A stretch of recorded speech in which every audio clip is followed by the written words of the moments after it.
Jadi kayak saya tuh udah ngawang, udah kayak orang nggak ngerti, diajak ngomong aja udah nggak ngerti gitu loh. 2017 nih ya? 2017, I think that's one of the worst year in my life gitu ya. Jadi kayak udah nggak ngerti lagi deh. Dan itu pun saya juga, saya cuma ngomong gini ke Tuhan, Tuhan aku nggak sanggup, apa better aku mati aja.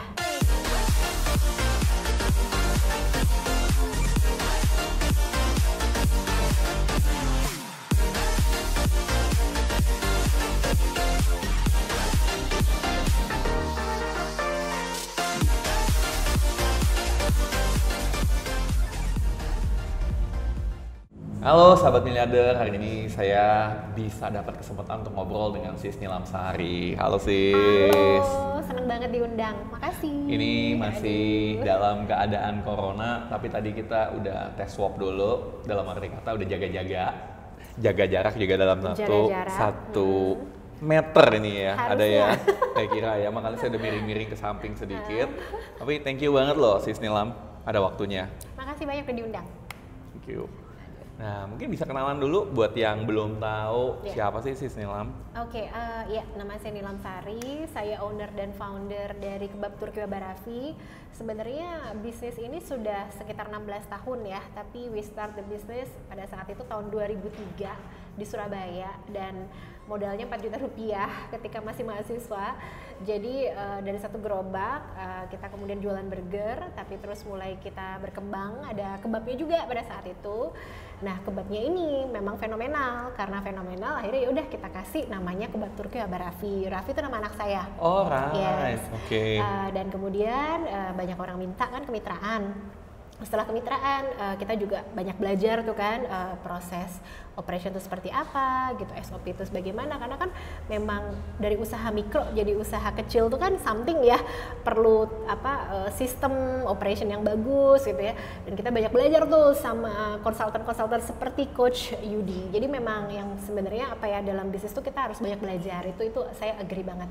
Dan akhirnya dari sana kita mulai berkembang ke arah franchise. Nah ketika kita berkembang ke arah franchise, alhamdulillah kita mulai bisa buka nggak cuma di Surabaya, di Malang, Kalimantan, Sulawesi, hingga akhirnya sekarang kita sudah ada kurang lebih 1.400 outlet, nggak cuma di Indonesia, di 9 negara. Wow, seperti 1.400 outlet. Tapi ya panjang loh, 16 tahun. 16 bukan tahun yang sekedap gitu langsung wah celing 1.400 ya enggak. 1.400, 16 tahun ya, 1 tahun 100 ya? Ya lumayan lah ya, bener itu something, bener. Asik banget, dan saya juga salah satu penggemar Kebab Baba Raffi. Dan oh iya, aku nggak bawa, aku kirim ke rumah aja langsung. Terima kasih. Nah, Sis Nilam, sekarang kalau cerita tentang kisah perjuangan Sis Nilam kan mungkin udah banyak yang tahu ya di mana-mana. Bahkan Sis Nilam udah boleh dibilang udah selebriti nih di dunia online. Iya, enggak, sharing aja toh ya. Selebriti Cinere.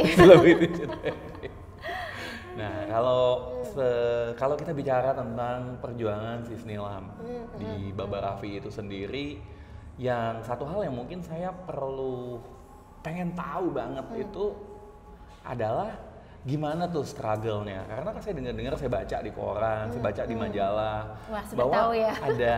ada sebuah tantangan nih sebetulnya di Baba Raffi ini ini baunya sendiri. gak enak nih pertanyaannya. Bukan bau kebab ya? Bau sapi. Bau sapi, betul. Oke. Atau kita ngopi dulu. Boleh, silahkan. Ya, ini kayaknya agak biar dingin dikit gitu. Biar agak sedikit dingin, kita ngopi dulu ya. Oke. Nah, kan ada perceraian, ada konflik di sana. Bahkan kalau saya baca di berita-berita itu sepertinya kisahnya agak sedikit menegangkan. Iya. Tetapi saya melihat dari perjalanan Sis Nilam itu sendiri tetap masih di Baba Raffi. Yes, benar.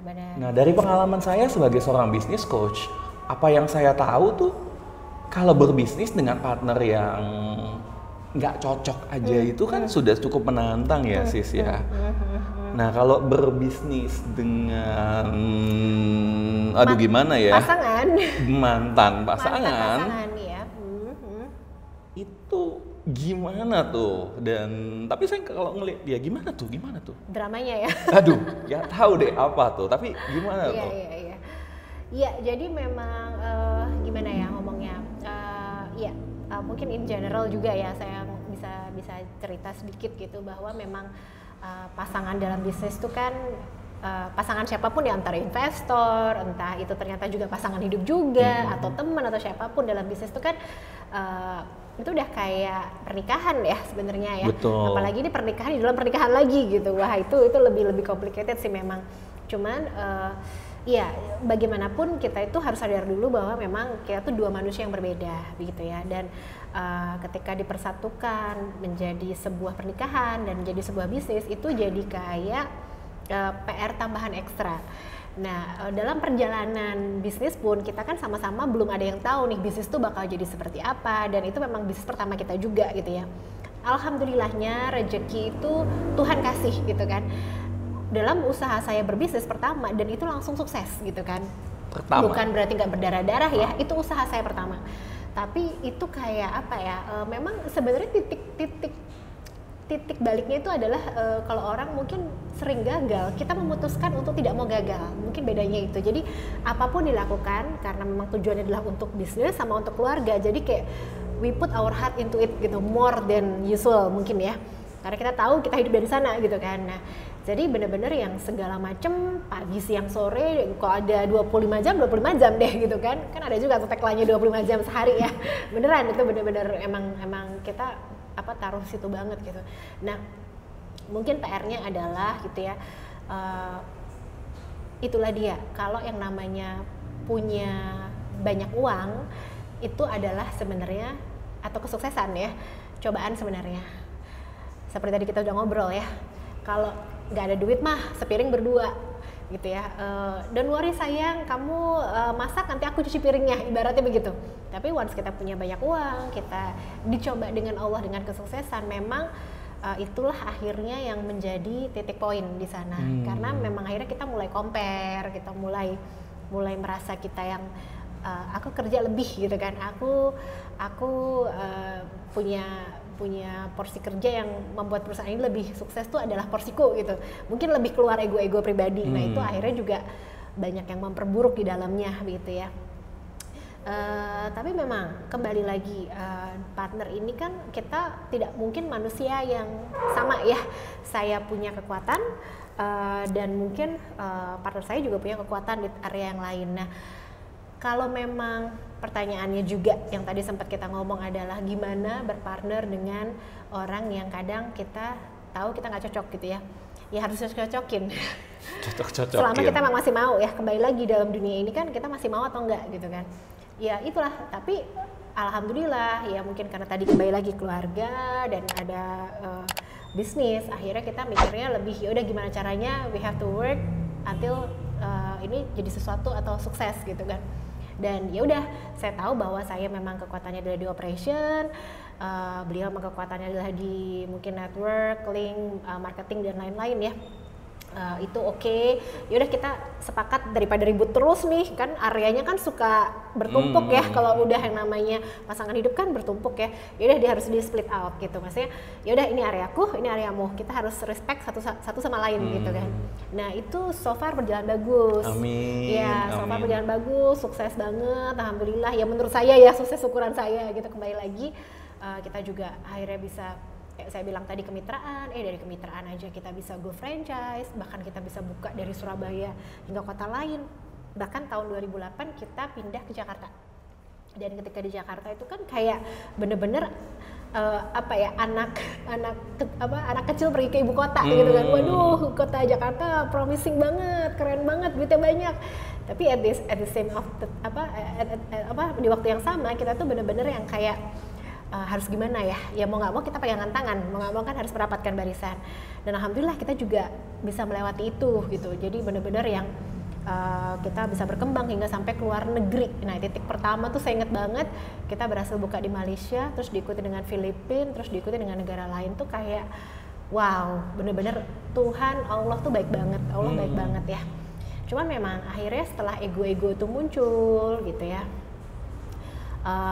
ya banyak banget ya, maksudnya kita merasa bahwa kita sudah tidak cocok gitu ya, dan mungkin akhirnya kita juga apa ya, jadi merasa kita gimana ya ngomongnya ya, jadi kayak keakuannya muncul gitu. Nah ketika keakuan muncul, ya udah kita akhirnya memilih jalan sendiri-sendiri gitu ya, memilih jalan sendiri-sendiri, sama-sama keras kepala gitu kan. Akhirnya satu titik di mana akhirnya kita divorce gitu ya. Dan ya udah ketika divorce itu tadi, itu memang apa ya, pukulan yang luar biasa gitu untuk saya terutama gitu. Karena pada saat itu juga apa ya, saya merasanya bahwa pada saat itu kayak I've been in a abusive relationship gitu ya. Terus saya merasa saya bukan siapa-siapa. Saya bahkan apa ya, karena mungkin saya tadinya orang dalam, menghadapi dunia luar sendiri itu kan menakutkan ya, karena saya ngertinya adalah karyawan, lingkungan karyawan. Tapi mau nggak mau gitu ya udah saya harus keluar. Dan saya ingat banget perceraian itu juga bukan perceraian yang mudah gitu, perceraian yang sangat penuh konflik, mungkin bisa di Google aja gitu ya, banyak banget apa ya, kesakitan gitu ya. Dan ya itu tadi, saya itu juga sampai bengongnya lagi adalah Tuhan itu kok yang ngasih cobaan kok iya pas barengan gitu loh. Jadi kayak saya ingat banget, saya tuh udah nggak bagus dan ribut mulu tuh 2016, 2017 kita divorce. And then suddenly after divorce, saya pikir tuh saya baru mau nyenengin orang tua gitu, tiba-tiba my mom got leukemia. Out of nowhere, she's perfectly healthy, dia tuh bener-bener sehat banget ya. Tiba-tiba ada pendarahan di dalam. Tadinya dipikir apa gitu kan, oh ternyata kok lama-lama leukemia gitu setelah dapat hasilnya. Jadi kayak itu tuh tamparan keras banget ya. Jadi kayak saya tuh cuma gini, ngamuk sama Tuhan, ya Allah saya udah kehilangan suami, masa saya mau kehilangan ibu saya juga gitu kan. Dan itu benar-benar proses trauma yang luar biasa. Leukemia itu salah satu kanker yang paling ganas kan ya. Jadi benar-benar waktunya sebentar banget, cuma 3 bulan, dan itu benar-benar hampir nggak pernah balik ke rumah, keluar masuk rumah sakit gitu ya. Dan itu benar-benar yang oh my god, itu kayak apa ya, nggak karu-karuan. Dan financially saya juga habis kan, karena cancer is a very expensive treatment kan. Jadi kayak saya tuh udah ngawang, udah kayak orang nggak ngerti, diajak ngomong aja udah nggak ngerti gitu loh. 2017 nih ya? 2017, I think that's one of the worst year in my life gitu ya. Jadi kayak udah nggak ngerti lagi deh. Dan itu pun saya juga, saya cuma ngomong gini ke Tuhan, Tuhan aku nggak sanggup, apa better aku mati aja gitu. Kalau aku mati kayaknya semua orang happy gitu kan. Dan saya masih ribut terus ya, masih ribut gitu kan, ribut ada laporan polisi lah, kita ribut polisi, kita ribut KPAI gitu kan. Jadi kayak saya tuh udah nggak genep gitu loh, udah nggak genep ditambah maksudnya saya nggak pernah punya urusan sama polisi ya, tiba-tiba urusan polisi, urusan KPAI, urusan macam-macam itu kan kayak ruwet ya, udah nggak ngerti lagi. Dan itu saya ngedrop badan saya ingat banget berat badan saya itu 63, ketika memang sakit itu saya sampai 50, bener-bener kurus banget, aduh pucet banget. Saya ingat banget teman saya selalu ngomong itu, dan saya tuh udah masih belum selesai trauma ya,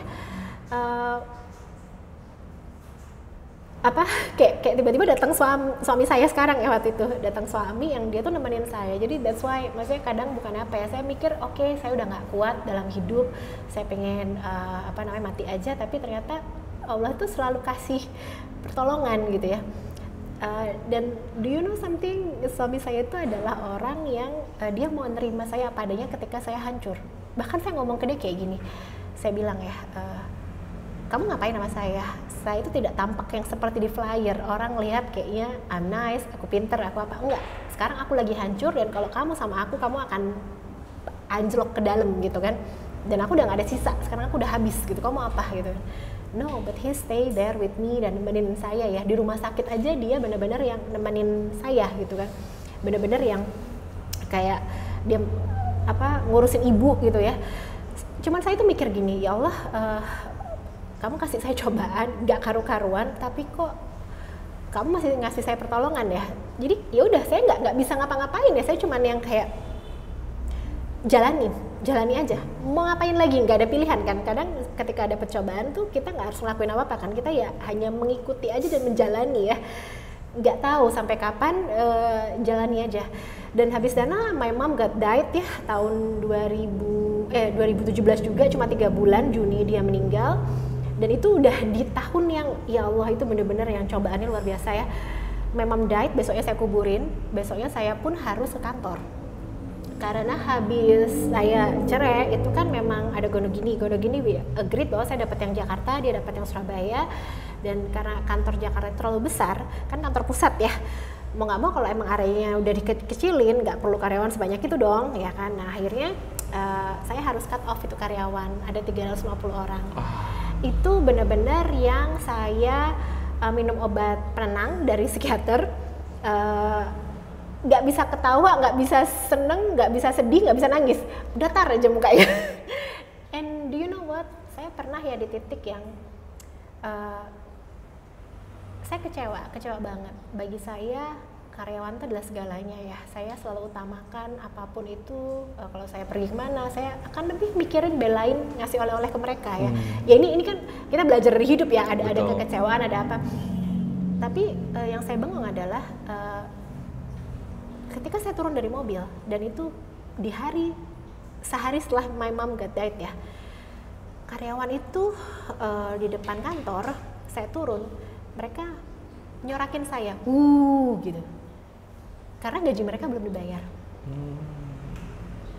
Dan saya yang, wow, my mom just died, I just got divorced, dan karyawan yang selama ini saya belain gitu ya, kayak begitu gitu kan. Jadi kayak udah nggak bisa mikir, ngawang, tapi kayak feel hurts, berasa di backstep gitu, gitu ya. Banget sih. Oh itu hurts banget gitu ya. Dan itu kayak akhirnya saya ke atas, saya cuma nenangin sedikit di ruangan saya, dan calon suami saya waktu itu dia ngikutin saya terus, nemenin, dia cuma megang tangan saya, dia cuma bilang bisa, dia tarik nafas, yakin udah siap. Akhirnya saya keluar dari ruangan, saya minta kumpulin semua karyawan. Akhirnya saya ngomongin,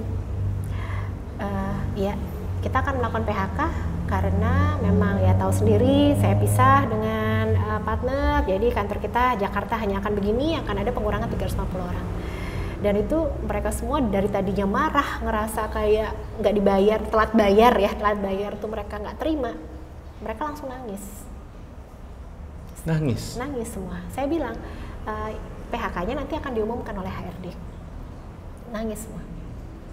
Dan saya yang sampai kayak nggak ngerti lagi harus berkata apa gitu loh, kayak saya belain karyawan banget, ada duit nggak, ada duit, nggak ada duit aja, saya ada duitin sampai mobil tuh saya ingat banget waktu itu mobil saya yang cash ya, ibaratnya cuma ada satu mobil Alphard, itu pun saya jaminkan untuk bayar karyawan, dan inilah balasannya gitu. Padahal saya juga lagi seumur saya kerja ya nggak pernah telat. 16 tahun nggak pernah telat. Baru sekali itu. Wow. And they treat me like that, dan juga my mom got died the day before. Jadi kayak luar biasa kan, kayak wow gitu ya. Tapi ya udah, akhirnya mereka nangis, bahkan juga kita pamitan baik-baik. Alhamdulillah mereka bisa baik-baik. Terus ya udah, saya balik ke ruangan saya. Itu udah kayak orang gila aja, udah kayak orang gila.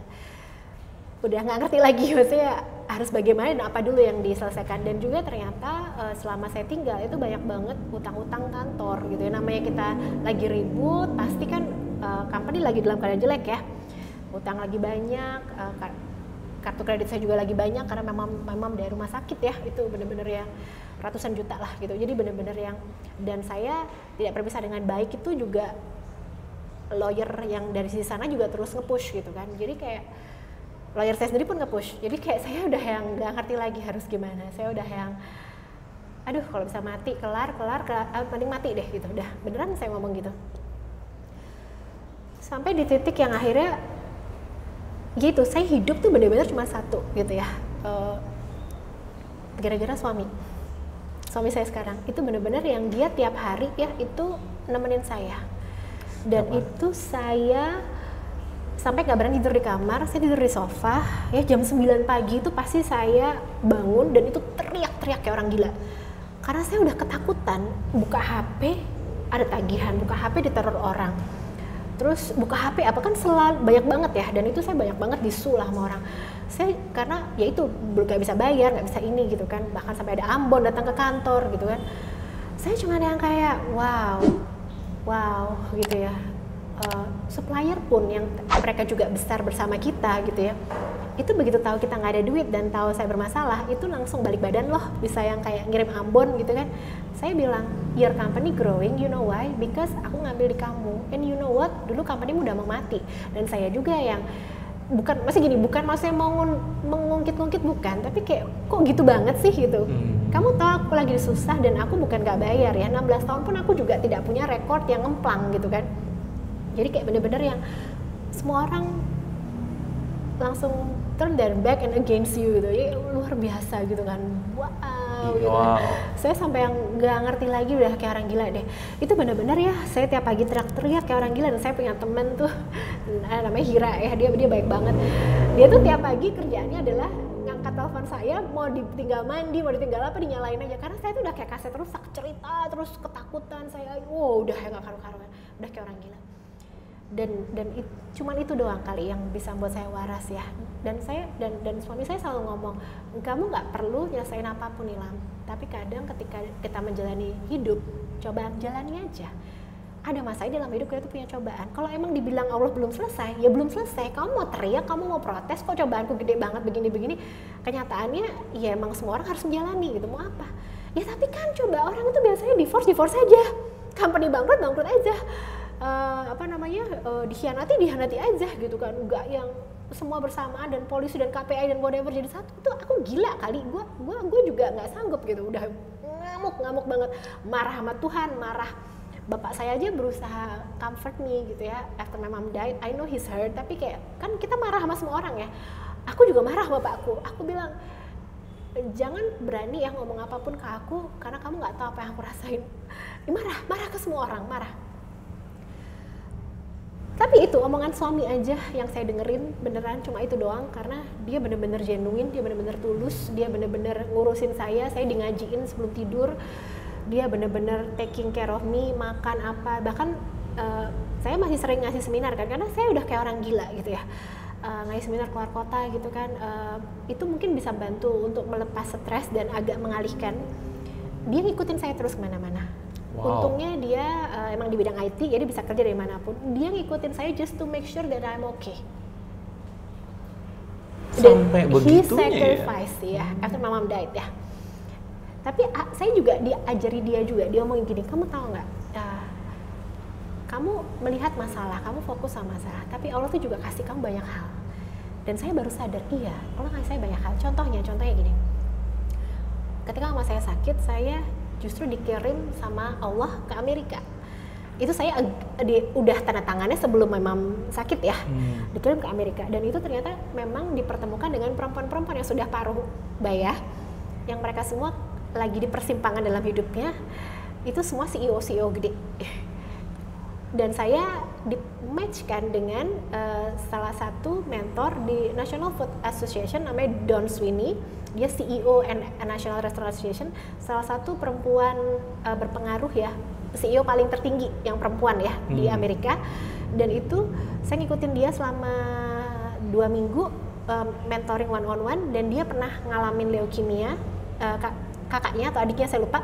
Terus dia juga pernah divorce, jadi dia mengalami hal yang sama. Matchmakingnya kayak orang gila, bisa bener-bener gitu ya? Bisa begitu. Jadi saya tuh, dan di sebelahnya itu ternyata nggak tahu Tuhan tuh ngomong apa ya, masih dengan caranya. Ada asosiasi leukemia. Pada saat itu my mom lagi leukemia kan, dan saya ngomong, dan itu ternyata pas saya lagi mau makan siang, dia kenal baik dengan direkturnya Leukemia Association Amerika gitu. Jadi benar-benar kayak udah diatur aja. Dan dia cuma ngomong, Nilam, leukemia itu sampai sekarang masih berat. Yang bisa kita lakukan adalah memprepare orang yang sakit leukemia supaya hidup dengan nyaman. Dan kamu pun juga harus siap gitu. Jadi kayak saya udah nggak ngerti lagi waktu itu, kayak udah kayak apa ya, Allah kok bisa seserem ini ya gitu, kayak serem banget gitu kan. Mix and match. Dan pada saat itu juga itu kayak apa ya, ada calon suami yang masih ngurusin ibu saya dan dia berkorban loh demi saya. Jadi kayak tuh kan, kamu ditemukan semua orang pada saat yang tepat, dan ketika kamu lagi susah kamu tuh justru diangkat gitu sama Allah. Kamu harus melihat sisi itu juga gitu kan. Terus sekarang coba kamu udah mulai diundangin orang, dan tau nggak, ketika saya hancur itu ada satu kementerian yang menurut saya itu berjasa banget dalam hidup saya. Saya deket banget sama mereka, udah kayak keluarga saya sendiri. Bekraf, sekarang namanya Parekraf ya, Kementerian Pariwisata dan Kreatif Ekonomi. Jadi ketika saya jatuh, mereka ngambil saya, dan mereka itu yang, ayo Mbak Nilam semangat, ayo kita bangkit, ayo ini. Mereka malah nyuruh saya keliling satu Indonesia. Jadi kayak apa ya? Saya tahu banget mana orang yang ada pada saat saya susah, mana yang meninggalkan gitu kan. Jadi itu kayak bener-bener Allah tuh ngasih cobaan, tapi at the same time dia ngangkat gitu kan. Saya nggak bisa protes dong. Saya cuman yang ya udah jalani aja akhirnya. Terus saya ketemu orang juga yang bantu untuk akhirnya company saya kan harus di resize, harus di restructure ya. Saya ketemu dengan orang yang memang dia tujuannya adalah untuk amal, banyak bantuin. Saya dibantuin untuk restructure, padahal kan kayak gitu saya nggak punya uang ya coach. Dirimu kan tahu ya, restructure is not an easy job, dan dia analisa itu aku nggak bayar sepeser pun. It's a long process. Aku nggak bayar sedikit pun. Wow. Jadi kayak Allah tuh udah mempersiapkan gitu ya. Dan waktu pulang dari Amerika, ada Pak ini mau ketemu gitu ya. Dia membantu Mbak Nilam. Itu kayak ya udah ngikutin aja alurnya. Dan akhirnya dibantu, kita restructure, alhamdulillah kita bisa resizing company dari berapa orang jadi berapa orang gitu ya. Terus dan itu diutak lagi divisinya, jadi kita udah mulai bisa jalan. Dan dari company yang gede terus langsung lean itu kan tidak mudah ya. Itu menantang banget tuh. Kayak orang gila sih, udah nggak ngerti lagi rasanya gimana. Ngawang aja udah, kayak nggak napak tanah, kayak kuntilanak mungkin. udah yang nggak ngerti deh. Tapi at the end of the day ya udah ngikutin prosesnya aja. Terus alhamdulillah pelan-pelan kita bisa kembali lagi, tapi masih itu debt collector dateng apa segala macam. Ya saya akhirnya cuma bisa ngomong gini sama mereka, saya 16 tahun ngambil sama Anda, saya nggak pernah masalah kan. Anda tinggal pilih aja, saya mau pilot atau kalau enggak kita mau Anda kasih saya waktu restructure. Ya udah yang bisa kita lakukan restructure. Ya sering melesetnya daripada tepat ya, tapi alhamdulillah itu semua udah kebayar. Jadi kayak it takes like 3 years ya. Dan itu bener-bener 3 tahun yang nauzubillah amit-amit cuma bayi kalau saya bilang ya, itu dalam hidup saya. Itu bener-bener cobaan saya banget ya. Dan itu bener-bener yang kayak apa ya, my mom died Juni, saya nikah sama suami saya di Agustus, kan cepet banget ya. Cepet banget. Pernikahan pun itu juga cuma habis 25 juta apa adanya, bisa dapat di hotel loh. Jadi kayak Tuhan itu bener-bener yang udah ngatur aja gitu ya. Dan lucunya lagi nikah tuh gini, teman saya kan tahu banget ya keadaan saya gimana gitu kan. Mereka ngomong gini, udah kamu mau apanya? Ya udah tolong aku bawain bunga ya. Jadi ada yang nyumbang bunga, ada yang nyumbang apa. Jadi kayak bener-bener ya Allah itu I'm so happy, dan saya ngerasa bahwa hari itu adalah hari terbaik saya. Not because of berapa mewah atau apa, bukan, tapi lebih karena saya tahu teman-teman saya yang mendukung saya banget gitu, yang hari itu ada di sana gitu. Jadi kayak, dan habis menikah kita lari ke Louis makan chicken wings, karena itu satu gila yang kita lakuin. Dan itu orang di Louis restoran itu pada apal semua gitu. Mas, Mbak, nggak kawin lari lagi. Gitu, jadi masih pakai baju pernikahan. Lucu banget, itu something yang dalam hidup agak gila ya kita lakukan. Tapi hidup setelah itu juga nggak easy ya, benar-benar menyelesaikan. Dan company saya tuh nggak ada uang. Kalau company minus tapi kita masih ada uang kan bisa muter. Tapi ketika nggak ada uang itu susah. Itu benar-benar dua hal yang berbeda. Mau muterin apa gitu kan? Dan benar-benar kita restructure semua, sewa gedung, supplier, franchisee, semua kita restructure. Wah banyak banget yang maki-maki, banyak banget. Ya mau gimana? Ya udah telan aja, emang kita salah, mau gimana gitu kan? Telan aja, kita salah. Banyak juga orang yang menyalahkan. Makanya kalau yang namanya cerai, baik-baik dong, jangan dipublish di media. Ya, saya juga bukan orang seperti itu. Saya ada alasan kenapa saya sampai di titik yang saya harus mempublish gitu ya. Saya bukan orang seperti itu. Tapi intinya semua orang menyalahkan karyawan, investor, ya mereka kan maunya baik-baik aja ya. Ketika suatu bermasalah itu mereka nggak mau. Tapi udah, mau apa? At the end, ya kita harus selesaiin aja. 3 tahun itu udah sempat baik, naik turun, sampai di titik juga yang memang ekonomi Indonesia kan lagi turun ya, 2019 tuh turun terus ya. Dan itu sampai di titik yang saya masih rame juga sama partner yang kemarin. Jadi kayak ini mau sampai kapan ya kayak begini, saya udah ngerasa saya udah muak gitu. Muaknya itu kayak ini kapan selesai gitu ya. Saya cuma pengen menyudahi, saya pengen tenang, hidup saya tenang, please leave me alone gitu kan. Nah akhirnya saya juga udah ngomong sama Tuhan, Tuhan saya udah sabar, saya sudah sabar. Dan saya sampai ngomong gini, kenapa saya nggak bisa bangun tidur dan tidak memikirkan apapun? Kenapa kok saya harus bangun tidur dan worry tentang omset, saya worry tentang apa yang belum dibayar, saya worry tentang apa, dan worry tentang dapat somasi, worry tentang apa? Ini bukan kehidupan itu harusnya nggak begini, bener kan? Dan sekarang saya tahu kehidupan yang normal seperti apa. Itu saya ngoceh terus. Tapi at the same time 3 tahun ketika saya terpuruk ini tadi dan nggak kelar-kelar ini, Tuhan tuh ngasih banyak hadiah. Saya contohnya hal besarnya, saya dikirim lagi ke Amerika dan itu benar-benar saya nggak bayar, kan semua dibayar sama mereka. Itu saya dikirim lagi ke Amerika untuk belajar lagi. Saya dikirim ke saya menang award untuk di pemberdayaan perempuan, karena saya tahu banget rasanya jadi perempuan, posisi kayak saya aja saya hancur, apalagi perempuan yang tidak megang uang gitu ya. Wah itu udah nggak karu-karuan sih ngurus anak. Jadi kayak saya banyak pemberdayaan perempuan, saya dapat award dari Australian Awards gitu ya. Alhamdulillah banget tuh dapat penghargaan. Terus juga dari Chile, EPEC, saya dipercaya sama Kementerian Koperasi mewakili Indonesia untuk lomba di sana dan juara pertama. Padahal itu not ready at all.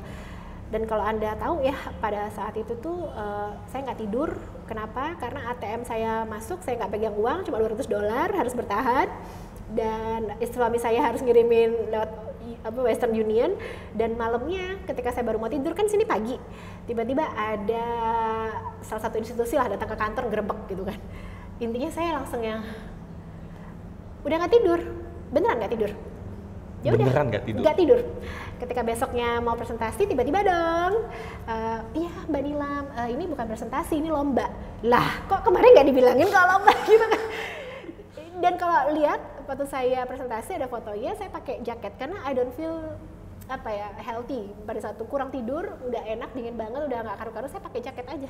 Ya mungkin dibilang nggak sopan, tapi mau gimana? Saya sebisa yang saya mampu. Alhamdulillah. Saya ketika pengumuman saya pikir ini nggak mungkin jadi juara, tiba-tiba jadi juara. Juara ya. Juara. Jadi kayak wow, Allah baik ya, Allah baik. Selama saya jalanin aja, nggak usah putus asa, saya jalanin aja gitu kan. Dan sampai di titik terakhir tuh saya inget banget, saya diundang oleh Timor Leste untuk jadi bicara pemberdayaan di sana. Satu hari di mana saya pergi sendiri menenangkan diri di pinggir pantai, ada kali 6 jam di pinggir pantai, saya duduk begini. 6 jam di pinggir pantai? Duduk begini, pakai kursi kayak begini. Dan itu yang namanya guide-nya cuma ngomong gini, Mbak, are you okay? Kesambet setan nggak? Saking saya itu udah lelah banget sama pikiran saya, dan saya nggak ngerti lagi, dan kepala saya tuh penuh dengan skenario yang kalau ini gimana, nanti hancur, kalau ini gimana, saya nggak bisa nyelesai, udah terlalu banyak hal. Dan ya itu, seketika juga kalau Allah bilang, cobaanmu selesai, kamu sudah lulus, diangkat ya. Tahun 2019 November saya ada pendekatan sama salah satu investor ya. Dia udah kenal sama saya lama, dulu pernah mau take over Naba Raffi karena pada saat itu daripada harus dibagi 2 gitu ya, dia mau beli gitu kan, tapi nggak jadi. Nah akhirnya setelah ini dibagi kan udah jadi entity sendiri ya, PT-nya sendiri, akhirnya dia beli gitu ya. Dan itu cepet banget, dari November tanda tangan Desember. Mana ada yang begitu, yang namanya due diligence itu kan lama ya, sebulan aja ya. Mana ada, nggak mungkin lah due diligence sebulan tuh nggak mungkin sampai tanda tangan ya gitu. Dan akhirnya Desember kita tanda tangan, itu seketika masalah saya diambil. Allah sudah oke. Kayak ibaratnya nggak tahu ya, mungkin kayak kamu lulus, cobaanmu saya angkat, oke, udah kamu bisa istirahat. Tiba-tiba Januari corona hitting, getting worse February and March ya kan, dan semua orang lagi berdarah-darah bleeding, semua orang nangis yang tadinya company-nya perfectly fine ya. Saya tenang di rumah.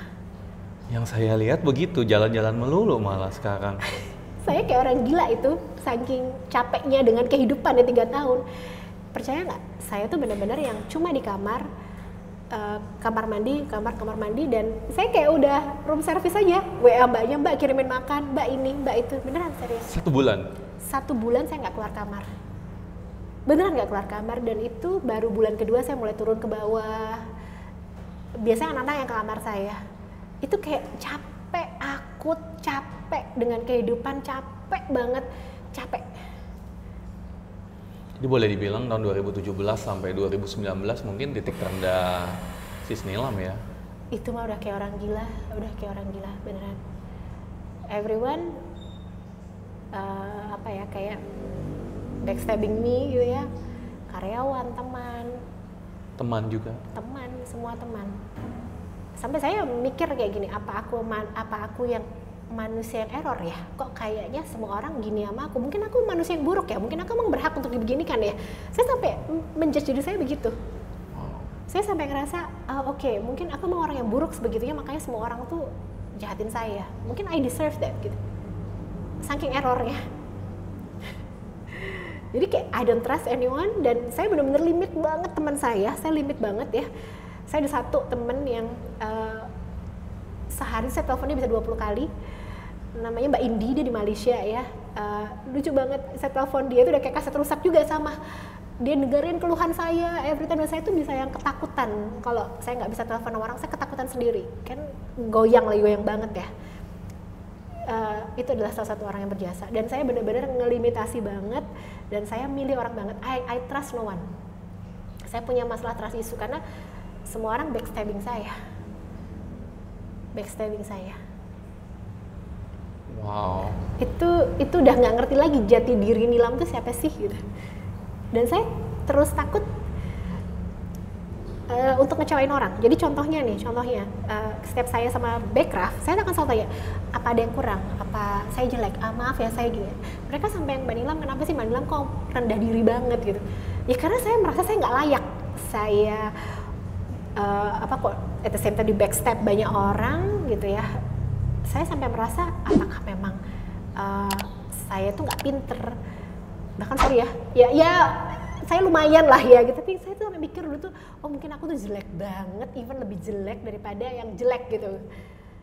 Sampai begitu ya? Sampai segitunya. Saya mikir, oke, aku nggak akan bisa makan enak lagi, aku mungkin habisnya akan hancur, sampai segitu ya, udah bener-bener.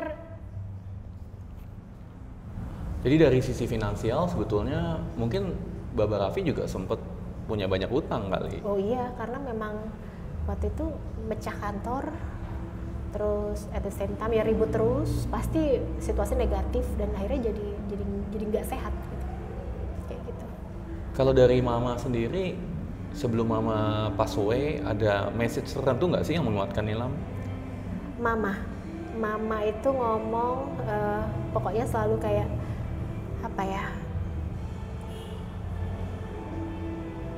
hati-hati milih laki-laki. Mungkin dia khawatir banget gitu. Dia khawatir, jadi kayak hati-hati milih laki-laki, perhatiin anakmu, karena selama ini dia merasa, jujur ya, kayak saya tuh terlalu sibuk kerja. I never have time for my kids. Mereka juga butuh panduanmu gitu ya. Terus juga cobaanmu kok gini amat sih nak gitu. Cobaanmu kok gini amat gitu, maksudnya orang lain tuh kayaknya nggak gini-gini amat gitu. Bahkan dia merasa bersalah karena dia sakit leukemia, dan akhirnya dia dragging saya di masalah penyakitnya juga. Ya saya bilang, enggak lah Bu, ya ibu mah ibu saya, pasti saya akan urusin, pasti saya akan kasih yang terbaik. Tapi dia, ya alhamdulillah saya punya orang tua luar biasa. My mom luar biasa, my dad juga luar biasa. Sampai ya itu dia akhirnya merasa bersalah gitu. Jadi kayak saya yang sampai terenyuh kan akhirnya. Tapi alhamdulillah at the end of the day, semua masalah bisa lewat. Tapi benar, untuk teman-teman yang emang punya masalah apa ya, kadang kalau emang dapet cobaan dia dapet cobaan aja, kita mau lari kemana pun nggak bisa kan. Kalau kita lari kan cobaan masalah itu akan ngejar kan, ya hadepin aja. Beneran hadepin aja, udah mau diapain lagi, pasrah aja. Ini saya jadi speechless nih. Karena kayak orang gila sih, udah gila banget. Dan itu tadi dengan Bekraf saya diajakin keluar kota gitu ya, kemana-mana gitu kan. Saya jadi justru banyak belajar, dipercaya tuh kan feels good ya, karena selama ini kayak I feel I'm nothing, I'm no one gitu kan. Dipercaya itu pelan-pelan mengembalikan ke diri saya sendiri, dan suami saya tuh udah kayak Mario Teguh lewat kali ya. Dia udah bener-bener yang nyuci otak saya, kayak di-reset ulang lagi. Dia ngeriset ulang lagi bener-bener yang kalau saya habis pakai baju, don't worry, kamu kelihatan cantik. Mungkin bukan maksudnya mau gombal sama istrinya, bukan gitu, cuman dia cuma pengen memastikan bahwa saya pede gitu. Don't worry, you look cantik, rambut tuh bagus, bajunya oke, ininya begini, enggak, kamu nggak gendut, itu perasaanmu aja, kamu dia selalu begitu. So beda banget ya mungkin ya. Yes. It's a blessing. It's a blessing. And satu lagi, aku mau cerita ya, maksudnya buat perempuan-perempuan yang di luar sana juga kadang yang ngerasa benar nggak sih pernikahan yang aku alami ini, benar nggak gitu? Apakah emang harusnya pernikahan seperti ini? Iya, pernikahan itu adalah pengorbanan. Tapi bukan berarti terus berkorban. Kalau berkorban terus namanya Idul Adha. Tetap itu harus balance ya, balance. Dan pernikahan yang tadi kayak kita ngomong ya, it should be easy. Kita nggak jadi orang lain, less effort ya. Bukan berarti less effort kita tidak melakukan yang terbaik, bukan ya, tapi harusnya easy. Dan baru kali ini saya dibukain aqua sama laki-laki, suami saya nangis loh. Saya nggak pernah dibukain aqua. Padahal 16 tahun ya married ya. I just not happy in the marriage. It just feels wrong. Tapi demi anak, demi apa namanya, pandangan orang, harapan orang, ekspektasi orang gitu kan. No, it's not like that gitu. Dan apa ya, kalau kita tahu kita nggak happy dan kita merasa kita di pernikahan yang salah, just out gitu. Bukan maksudnya saya nyuruh cerai, enggak gitu, tapi kadang kita harus menemukan diri kita dulu. Kalau kita udah feel content dengan ourselves, kita tahu kita bahagianya bagaimana dan kita mau apa, baru kita siap untuk hubungan yang baru gitu. Jadi kalau kita lihat di sosial media atau picture dari orang ngelihat dari luar, Sis Nilam kan sepertinya you have a perfect life. Emang? Hidupnya sempurna banget, cantik, kemudian anak 3, ribuan toko atau gerobak, owner of Baba Raffi, juga ya mantan suaminya cukup ganteng. It's a perfect life kelihatannya. Saya kalau nggak diceritain langsung seperti ini, kayaknya nggak bakal percaya sih. Mungkin saya turut bersalah juga sih. Dulu termasuk salah satu pengusaha yang terus menggaungkan kesuksesan. Dan memang sukses kan dan dulu. Kita hanya menaruh yang terbaik. Ya pikir kita ngapain susahnya ditaruh di sosial media. Tapi itu kan sebenarnya hanya pencitraan kan yang ada di depan. Apa kita bahagia, kita nggak omongin. Apakah kita dan saya dulu sering banget ribut rame, teriak-teriakan, lempar-lemparan barang, tapi at the same time habis tuh kita berangkat satu tempat, kita foto udah pelukan, cover majalah, pelukan, like nothing happen, dengan make up semuanya tampak indah. Been there. It's not easy ya. No. Ekspektasi orang, harapan orang, bahkan nih ketika saya cerai itu ada kenapa saya nulis status panjang ya, klarifikasi juga di sosial media, karena pada saat itu tuh saya sedih banget. Ada salah satu praktisi anak ya, dan kita cukup dekat, tapi dia nggak pernah tahu masalah saya. Cuman ketika saya cerai, instead of tanya are you okay, empathy aja deh, empati ke orang gitu. No, dia ngomongnya adalah, gila kamu ya cerai, kamu nggak mikirin anakmu, kamu jangan egois dong Nilam, kamu nggak mikirin company-mu.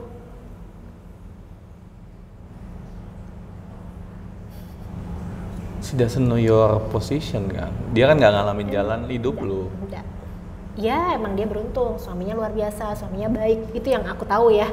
Suaminya amazing lah gitu kan. Dan dia paling nggak punya better life daripada saya gitu. mana ada orang yang cocok dicocok-cocokin gitu kan. Tapi ya saya merasa enough is enough gitu kan. Saya udah nggak mau lagi. Terlepas dari semuanya ya, saya cuma kayak ngerasa I don't want this marriage anymore. I'm not happy. I don't feel respect, I don't get love, nggak ada cinta di situ. Terus mau apa? Kita makin kasar satu sama lain? Kalau sampai dibukain botol aqua aja Nilam bisa nangis sih, kayaknya saya bisa imagine sih. Dibukain botol aqua bisa nangis, dibeliin martabak aja bisa nangis, diangkatin tas bagasi itu saya nangis. Tas bagasi? Biasanya saya ngurusin tas bagasi, satu rumah saya ngurusin. Pantesan ototnya gede nih kelihatannya. Iya. Satu rumah? Satu rumah. Jadi kayak memang apa ya, terlepas dari apapun I'm not happy gitu. Jadi it's not easy sih ya. It's not easy. Dan saya tahu implikasinya akhirnya adalah pasti kan juga ke bisnis kan. Yeah. Dan itu juga lebih nggak mudah lagi. Dan bisnis saat itu ketika perceraian dan harus lay off 350 orang, total karyawan berapa tuh saat itu? Lumayan gede, itu hampir sekitar berapa ya? 500 kali ya. Wah, jadi. Dan itu Jakarta aja ya. Jakarta dan aja. Itu juga yang namanya pada saat itu tuh bisnis lagi bagus gitu. Cuman ya kayak gitu kan pasti memberikan dampak buruk kan.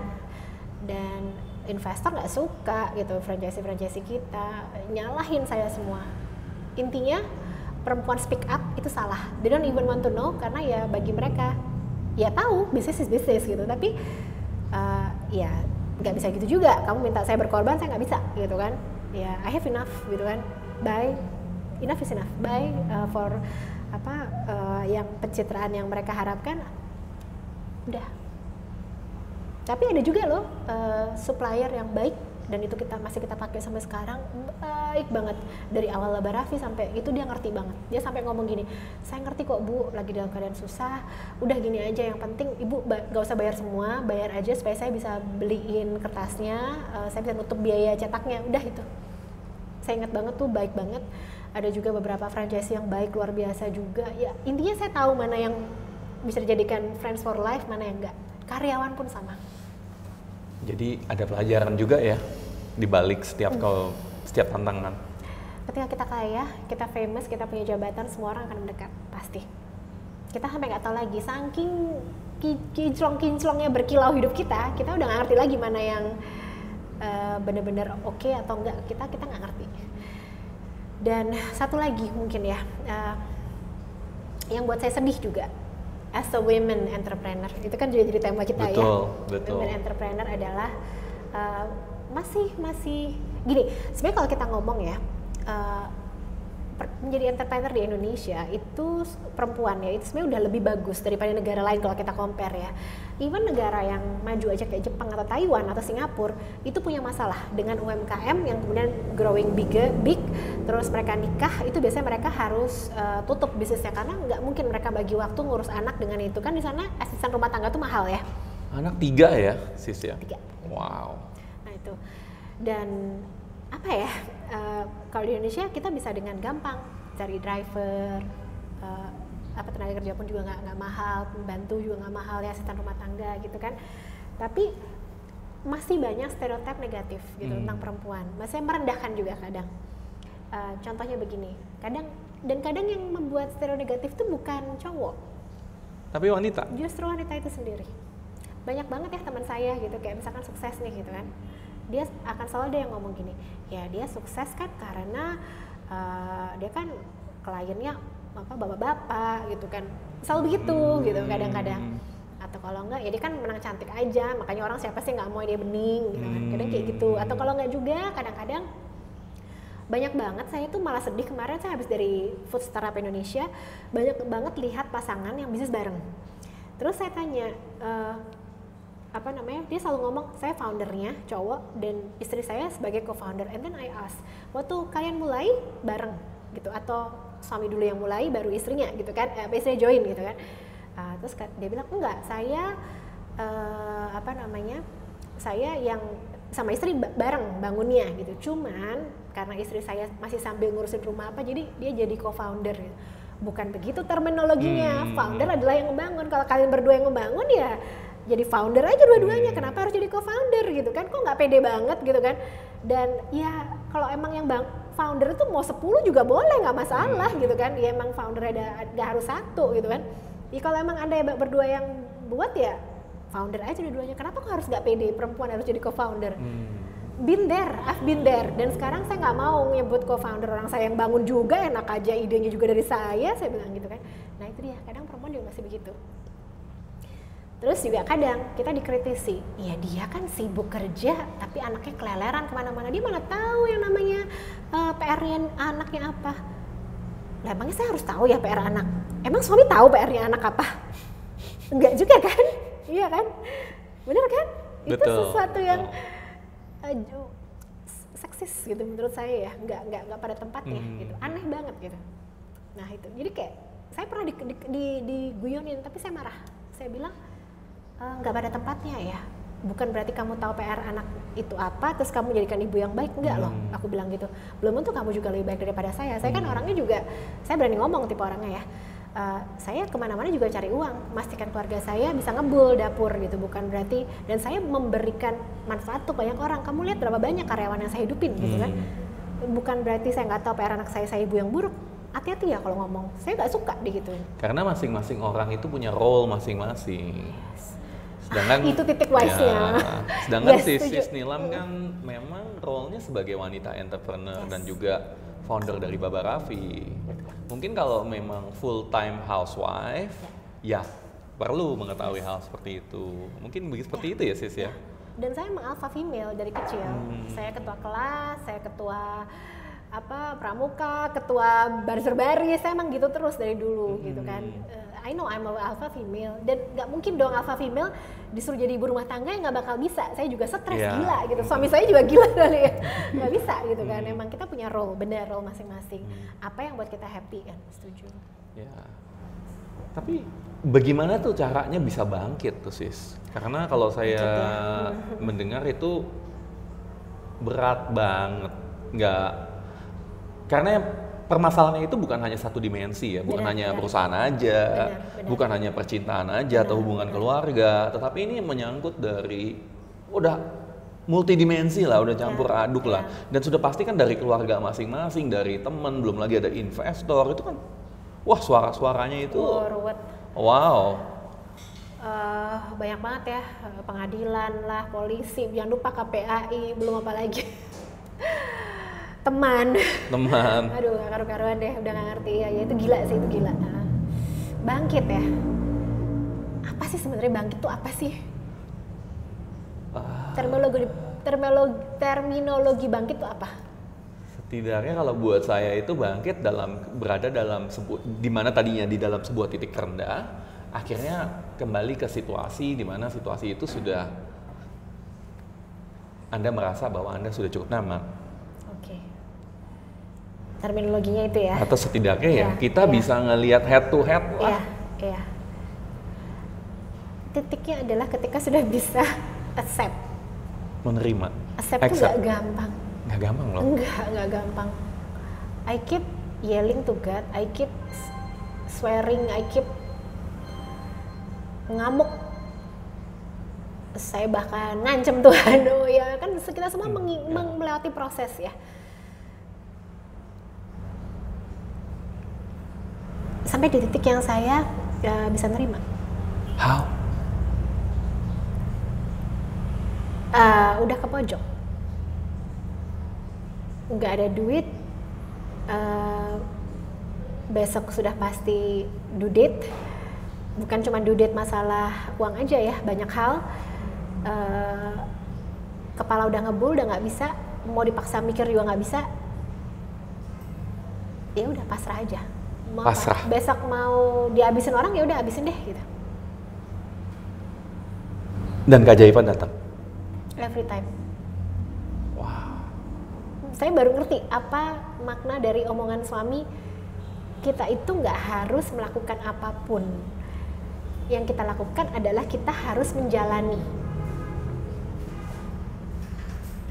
itu nggak paham saya. Ya enak, lu kan nggak ngalamin, ngomong doang mah enak. Ya, ya saya nggak bisa cerita di sini, tapi suami saya juga dia ada pernah di situasi yang even lebih parah daripada saya. Saya udah parah ya, dia even lebih parah. Lebih parah. Even lebih parah. Jadi kayak makanya saya mau dengerin omongan dia. Jadi nerima dan pasrah. Itu, iya. Ketika saya udah bisa nerima, pasrah, ya udah melakukan segala cara. Saya tuh tipe orang yang saya tuh well prepare. Plan A, plan B, plan C, plan D gitu. Tipe orangnya gitu. Ya, tapi kadang plan satu pun gak ada yang jalan tuh, gitu kan. Kayak Tuhan, kamu kenapa sih gak bisa percaya sama aku? Tiba-tiba besoknya ada closingan. Tiba-tiba besoknya oh ternyata setelah ditemuin orangnya untuk dia marah banget bisa tenang. Just like that. Just like that. Tiba-tiba misalkan nih, oh orangnya nyabut nggak jadi ini gitu. Just like that. Wow. Tiba-tiba Desember tanda tangan sebelum corona. Ya kan, dan tiba-tiba sebulan doang due diligence. Tiba-tiba dalam keadaan, bukan berarti cobaan itu tidak berakhir ya, worry itu akan constant gitu. Dan worry constant itu kayak tapi Allah tuh selalu ngasih saya tempat yang bagus. Tiba-tiba dikirim kemana, dikirim ke Norway, dikirim kemana. Jadi kayak saya tuh dikasih masalah tapi sebenarnya naikin kelas 1 gitu. Jadi masih mending ya? Iya, bingung juga kan. Sebenarnya tuh gini, Allah, kamu tuh mau apa gitu? Kamu playing game sama aku, saya menantang gitu kan. Wah. Beneran.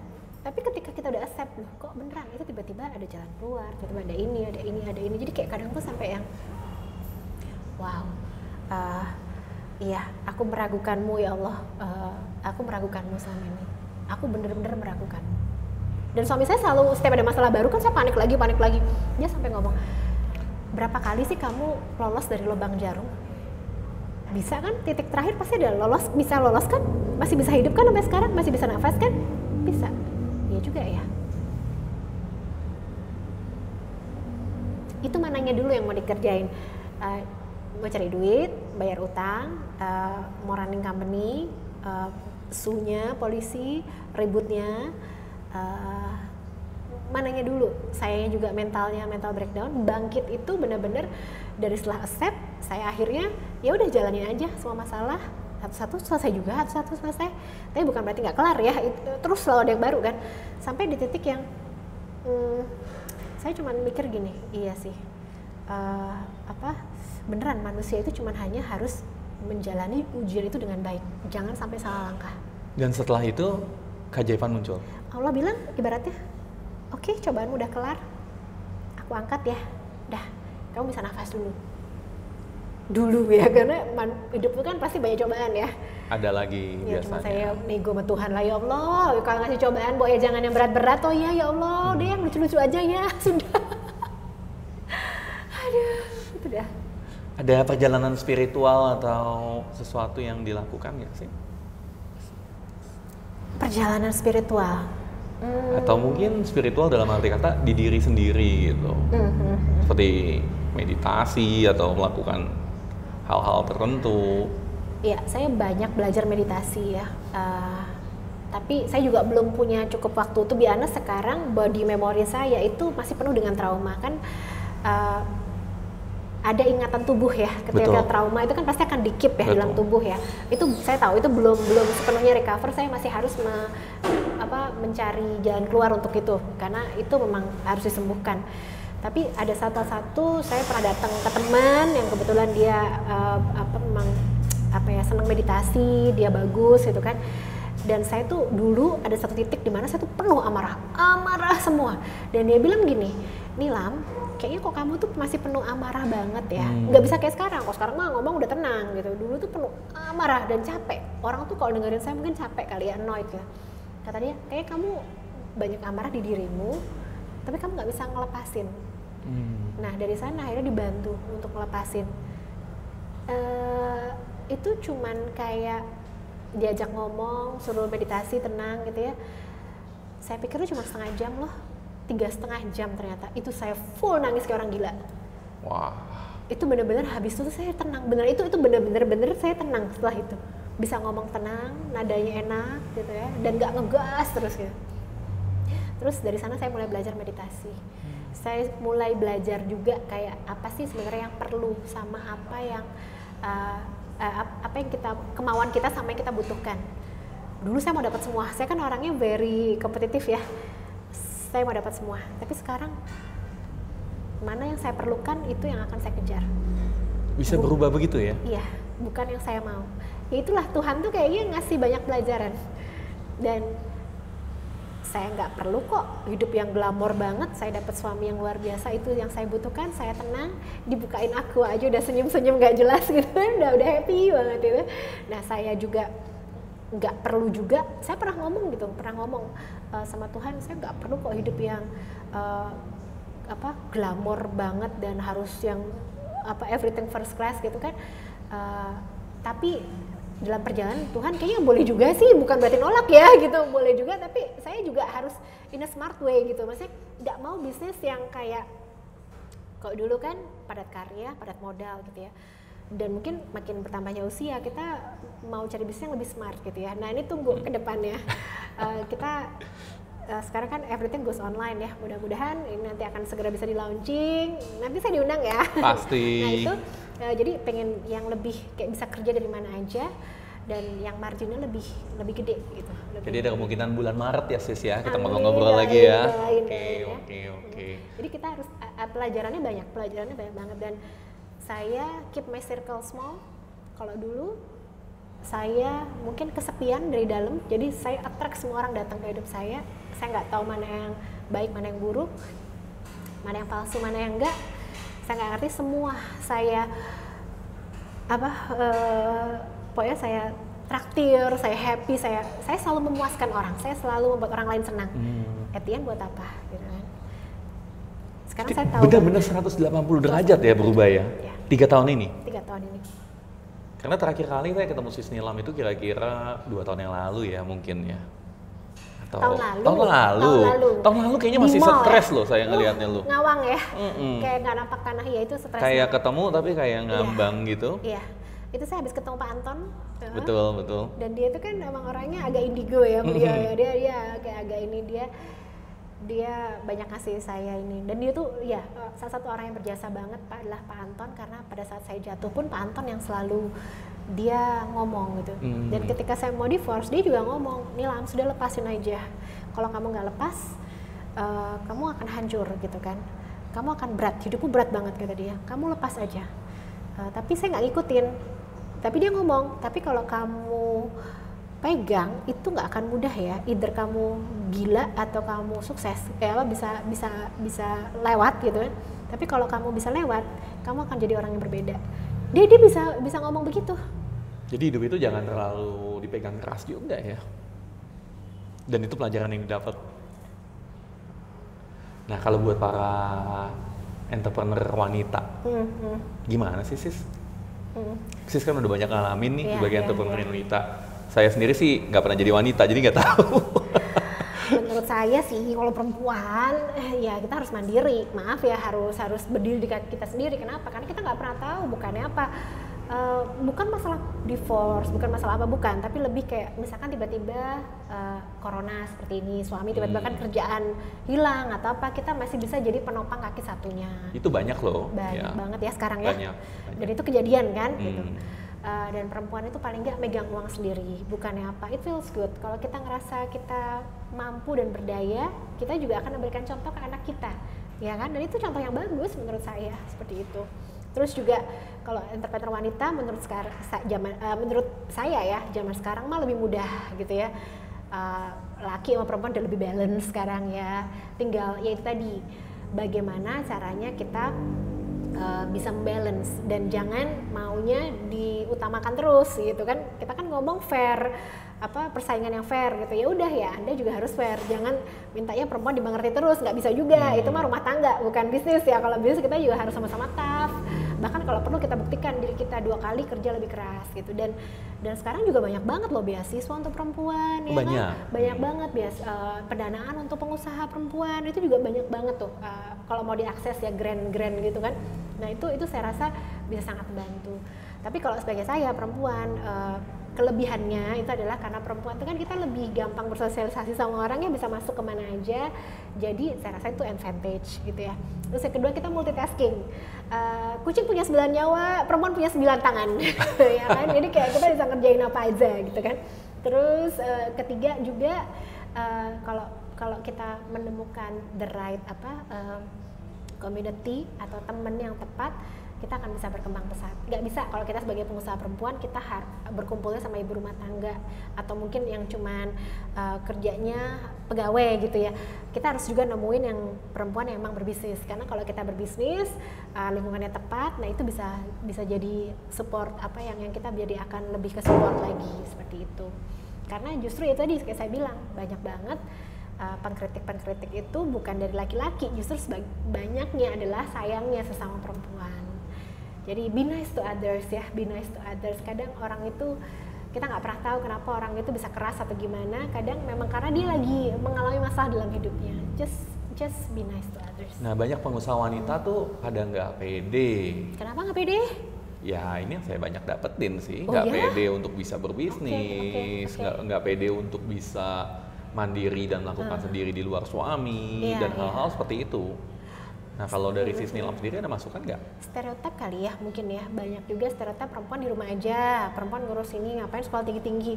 Padahal nggak, perempuan menurut saya Indonesia ini terbuka luas ya, jadi manfaatin aja, kita mau jadi apapun kita bisa kok, the sky is the limit, cuma tinggal kita mau ngambil sampai seberapa gitu kan. Dan itu tadi keep your circle small, cari orang yang memang bisa support, itu penting banget, karena kalau salah yang ada malah kita dijatuhkan. Ngapain sih bisnis, udahlah pasrah aja sama suami, kau itu ngejar opo, ngejar duit udah habis-habis. Ya kalau kayak gitu kan udah beda cara pandangnya, kita harus sadar gitu. Tapi kalau kita sama-sama ada di lingkungan yang ngejar progres, ngejar pertumbuhan gitu kan, pasti sama-sama ketarik gitu kan. Seperti nah kalau buat para pria tuh di luar sana yang biasanya kan ada juga yang nggak comfortable ya. Kalau wanitanya atau istrinya lebih dominan atau mungkin lebih bagus, atau cari itu laki yang tuh? dominan dengan perempuan yang cari laki yang comfortable dengan perempuan yang lebih dominan. Kuncinya cuma itu. Lah terus salah kita kalau misalkan kitanya lebih dominan dia nggak comfortable. Atau lebih sukses. Iya kan itu masalahnya mereka, bukan masalah kita gitu kan. Jadi kita ya emang harus cari pasangan yang memang bisa menerima kita apa adanya. Perempuan tuh nggak selalu harus di bawah loh, perempuan tuh juga bisa di atas. Dan dalam masa sekarang itu gantian aja, kadang lakinya lebih kuat, kadang laki kan juga emang Superman disuruh kuat mulu ya kan. Saling bantu ya, itu saya setuju banget. Bahkan saya juga menganjurkan istri saya sendiri untuk kalau bisa ya aktif lah. Dimana sebagai contoh untuk anak juga sih sebetulnya. Kalau perempuan larinya kemana sih? Ke baju anak, mainan anak, susu anak ya kan? Pasti begitu, pasti. Yes. Tapi itu benar, maksudnya nggak bisa laki-laki itu jadi Superman terus kan. Ada saatnya laki pun juga ada saatnya jatuh kan, pasti lemah. Gantian kita yang pick gitu kan. Superman juga kadang-kadang kalau kena Krypton lemah. Lemah juga ya.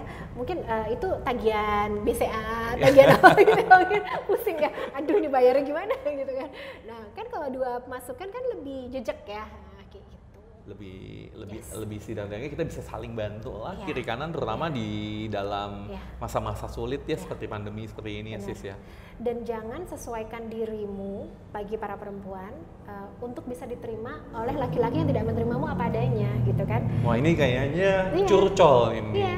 Cari aja, memang ada kok di luar sana laki-laki yang emang menerima perempuan yang alpha female, dan mereka akan dengan sangat senang hati melihat istrinya bersinar gitu, bukannya dragging down tapi akan mensupport gitu. Itu banyak banget. Kalau Anda sekarang ada di pernikahan yang salah, mungkin suami Anda tidak mendukung, ya Anda harus cari jalan keluar. Dan keluar itu kan macam-macam ya, bukan berarti divorce, enggak. Ya harus bicara, harus ditegesin gitu kan, harus ada buat komitmen ulang bareng seperti apa gitu kan. Jadi Sisnilam sekarang bener bisnisnya di riset lagi ya, hidup juga di riset ya. Hidup riset, bisnis riset. Alhamdulillah pernah menjadi bagian dari sebuah perusahaan makanan dan itu sukses, tapi sekarang pengen mencoba hal baru lagi. Keren banget. Aduh. Dan kira-kira kalau ada satu kunci sukses dari Sisnilam itu apa sih? Apa ya kunci sukses? Sukses itu perjalanan ya. Kalau kata saya sih mungkin itu tadi kata kuncinya, perjalanan. Semua itu adalah proses. Kesuksesan itu kadang sering dimaknai dengan uang, sering dimaknai dengan materi, dengan kekayaan, dengan jabatan gitu ya. Tapi no, kesuksesan itu sebenarnya in my opinion adalah ketika kita nyaman dengan diri kita sendiri, kita happy dengan pencapaian kita. Kalau Anda sudah merasa bisa menemukan titik itu dan Anda bisa bertumbuh, mungkin itulah yang disebut sukses. Tapi sukses tuh kembali lagi itu adalah constant proses ya. Kata kuncinya adalah menerima, accept, dan yaudah kita berusaha maksimal tapi biarkan aja tangan Tuhan bekerja. Dan kalau ada satu pesan untuk para sahabat entrepreneur di luar sana di masa pandemi ini apa tuh Sis? Ya, accept dulu bahwa ini memang adalah sebuah cobaan. Serius, itu accept tuh adalah part penting ya dari sebuah proses. Accept bahwa kita sedang mengalami pandemi. Accept juga misalkan ternyata bisnis Anda sudah tidak cocok dengan keadaan pandemi ini, kan nggak tahu sampai kapan ya. Betul. Kedepannya. Accept juga kalau misalkan ternyata Anda harus reset, pivot ataupun harus restructure ya dan lain-lain gitu kan. Tapi yang ketiga, berdamai dengan diri sendiri dulu. Berdamai itu susah ya, berdamai dengan diri sendiri dulu. Tapi ketika Anda sudah menemukan kedamaian, biasanya semuanya itu akan terbuka. Tapi menemukan kedamaian itu nggak gampang ya, itu long proses. Bisa jadi Anda menemukan, bisa enggak. Tapi at the end of the day, keep inovasi. Inovasi itu nggak cuma sekedar dari menu makanannya ditambah, atau dari restoran jadi food truck, atau jadi ghost kitchen. No, it's not just about that. Mungkin sistem jualannya harus diperbaiki, mungkin sumber masukannya lagi yang selama ini belum digarap bisa diperbaiki, bahkan mungkin juga cari investor juga yang tadinya kita anti investor mungkin harus diperbaiki juga, cari partner mungkin ya. Kita harus selalu open mind. Itu aja. Kita harus selalu open mind dan itu adalah pelajaran yang berharga banget. Sisnilam, thank you banget. Sama-sama. Openan saya baru kali ini saya bicara di interview dengan seseorang yang belak-belakan banget. Tapi ini nggak cuma bisnis ya akhirnya ya. Cuma bisnis. Tapi ya memang penting banget ya buat mereka juga untuk tahu bahwa bahkan seseorang yang entrepreneur yang kelihatannya dahsyat luar biasa, pasti ada struggle-nya. Pasti ada struggle-nya. Dan yang di sosial media itu cuma yang hanya ditampilkan ya, kembali lagi. Jadi jangan tertipu juga. Dan yang paling penting adalah itu di sukses itu adalah bukan cuma sekedar di bisnisnya sukses, tapi in personal life you also have to be happy and you deserve to be happy. Everyone deserves to be happy. Yes. Thank you. Dan dari saya dan Sisnilam, salam miliarder.